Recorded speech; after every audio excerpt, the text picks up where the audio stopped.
good morning everyone, hope you're all well. We've made a bit of a start putting the wiring loom back in the engine bay. What I'm going to do is show you where we're up to, but the way we're doing it at the moment is we've just got the old wiring loom out and we're putting the corresponding wires back on the bits that we've got in the engine bay, such as the fuse box, and there's a relay box in there, the horns, and where the lights are supposed to fit. So I'll show you where we're up to at the moment, and then yeah, I'm just going to crack on and then basically just go through it as systematically as possible without trying to make any mistakes. I've got the wiring diagrams there, so if I need to, I'll be referring to them. There's one or two anomalies that I've already found, so I'll just show you one of them at the minute, and yeah, we can hopefully get as much as I possibly can done today. Back to work tomorrow, you see, so yeah, we'll see where it takes us. But yeah, I'll show you the one little anomaly that I found, and then we'll start putting all the wires back together on the fuse box inside the engine. Okay. Right, one of the issues that I found already relates to the washer bottle motor. As you can see, there's the loom just underneath it, and there would appear to be no connecting wires coming from that loom that goes into that washer bottle, which would allow me to flick the switch inside the car. So I've gone to the old wiring loom, I've traced back the switch there, and it runs off a separate power relay. There. Don't know. Right, so it's got a separate power supply, and it is literally just a quick relay to that switch, and then that relay comes, or rather that switch comes back onto the washer bottle, and it just needs earthing. So yeah, I didn't realise that. I thought it'd be within the wiring loom, but yeah, we'll work these things out as we go along. But yeah, that's just one of them. There's another one under the dash, and I'll pick up on that later. But for now, I'm going to crack on with getting the wires back onto said fuse box.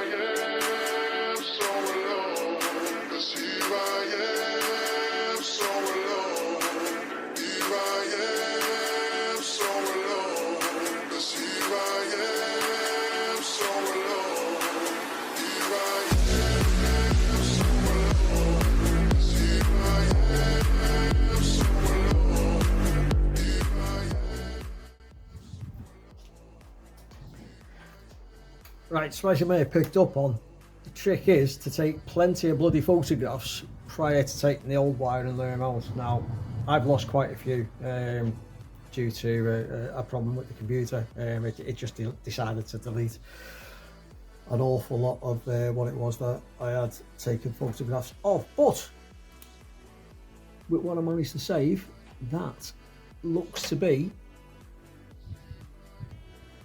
the ignition relay and the fuse box all back together as it should be. There you go. Alright, and like I say, moving down, one horns wired in there, and then it just comes along to the other side, and there's the other front horn with the corresponding wires at the top there waiting to be fitted onto the headlights and the side lights and the indicator. So, but if we go back under the dashboard, the wiper motor. Okay, I'll put the cable in. Sorry about the camera work, but there's a bit of a tight spot.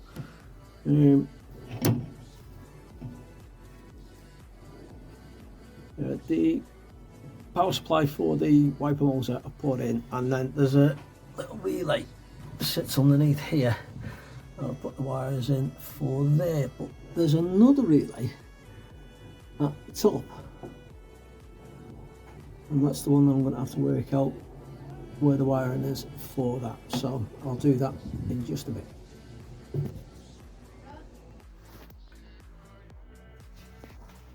Right, well, unfortunately, trying to get a camera in behind the ignition barrel and trying to fit these the wires back onto the relative spades was just impossible, so I've had to do that off camera.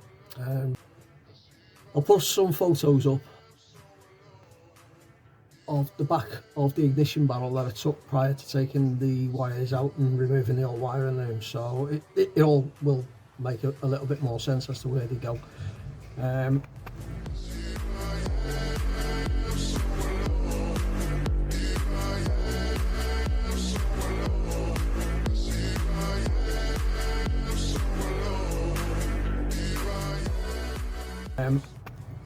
The one thing to remember is the top spade at the back of the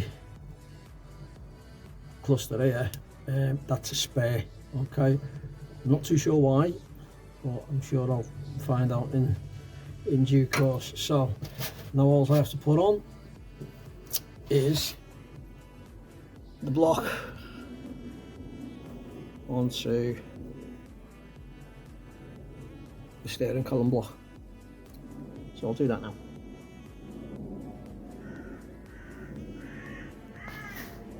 And there we go, and there's the block back on where it's supposed to be. I will be tidying all this up.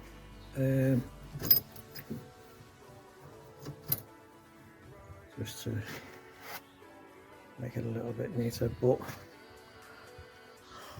at the minute, that's a little bit of progress. Onto the dashboard. Right, so here we are at dashboard central, and as you can see, I've made a right good start on putting some of the wiring back in there. All the clocks are back on the dash and all the switches. Okay, now then, what we've got here is all the wiring that is going into the clocks. All right, and what I've done is I've upgraded the lights to put LEDs in them. Now then, with a little bit of luck, I've marked all these up, so hopefully when it all goes in, it's all gonna just fire up first time again, hopefully. So I've done that with the wiring. I'm going to go through that with you in just a sec. So I've got the wiring there ready to go, ready to just put back onto the clocks. I've got the wiring diagram for this vehicle. I'm using sheet number 11 down there, and that's the wiring diagram for my 72 MGB, and also got the old wiring loom there, and as you can see, these are the wires for the switches. So with them and the wiring diagram, I'm going to get that all sorted out.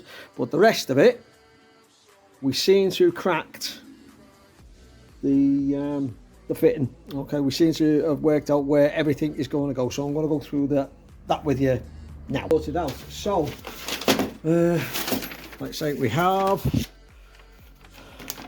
wiring diagram. We've got the back of the dashboard, and this is all the wiring that we are looking at to fit back onto the clocks.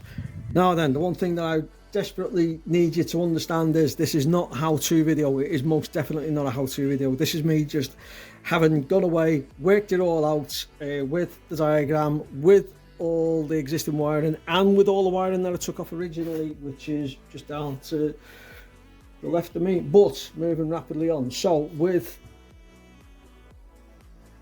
a quick explanation as to what I think is the right wiring and where it needs to go. The yellow and white, that is going to be your overdrive switch, okay? The two green ones, one is actually green and black, and the other is a very, very light green, and there's a slightly darker green running through that particular wire as well. That is your fuel sender and gauge, which is this clock here. Okay, so it goes on the 2 spades there. All right, the wire coming off the clocks themselves, the yellow and the white and red, they are your live for the lights that go in, and that wire there, you've got to go into that connector. All right, but your indicators left and right. Okay, so the red and green, that's your left, the white and green, that's your right, and these 2 wires here go into the rheostat, which is that little unit just underneath where your indicators are there. Okay, so the twin red and white, that will be going on the right, bottom right, and the green and red, that will be going on the left hand side there. This little collection, we've got a brown and yellow, white, solid green, and a black and white. Okay, that is for your rev counter clock. Okay, and again, we've got a new LED light going into clock light. The black and white goes on that there, that I can't remember what it is called. The solid green goes on the spade just there, and the light obviously goes into the light housing, and we've also got an earth which we'll be putting on probably one of the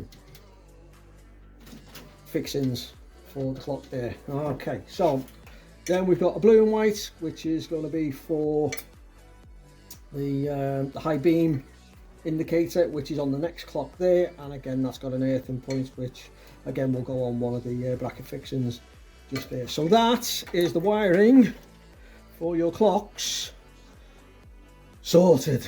Okay, obviously we've got the 2 live connectors for the lights that go in the rev counter, and the water pressure and oil pressure gauge on there, and they will go into that little terminal there. All right, and we've also got the sensor for water and the feed pipe for the oil. Okay, they'll all be getting fed through the dash at some point. The wiring for the switches is there, and we're going to go away and we're going to work out what goes where next. So I'm going to do that in a minute, and then we'll come back to it, and I'll try and explain where they're going. Okay. Right, well, it may look like we've cracked this wiring thing once and for all. The switches. Okay, so we've got the fan switch, we've got the headlight switch, and we've got the window wiper switch wiring. Okay, so start in order. It's pink and green, yellow and green for your fan. We've got a twin red and green, solid brown, solid blue for your headlights, and then we've got a blue and green,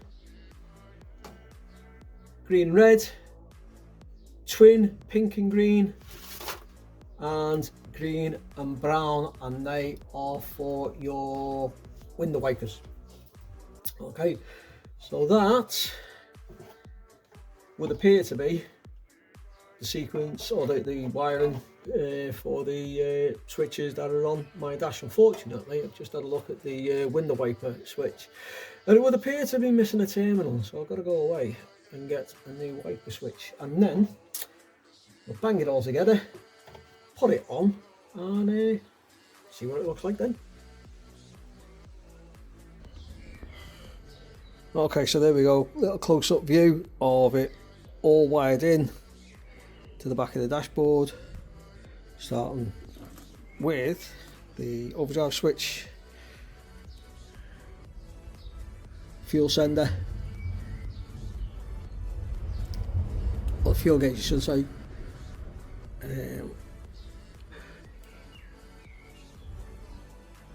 There we have the rev counter.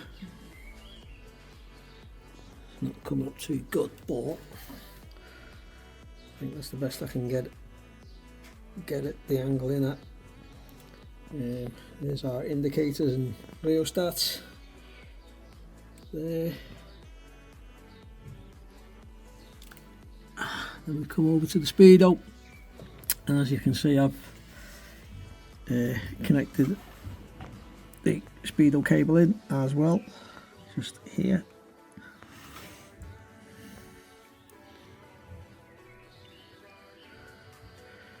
And then we've got the temperature gauge and the oil pressure gauge with the lines going through into the engine bay.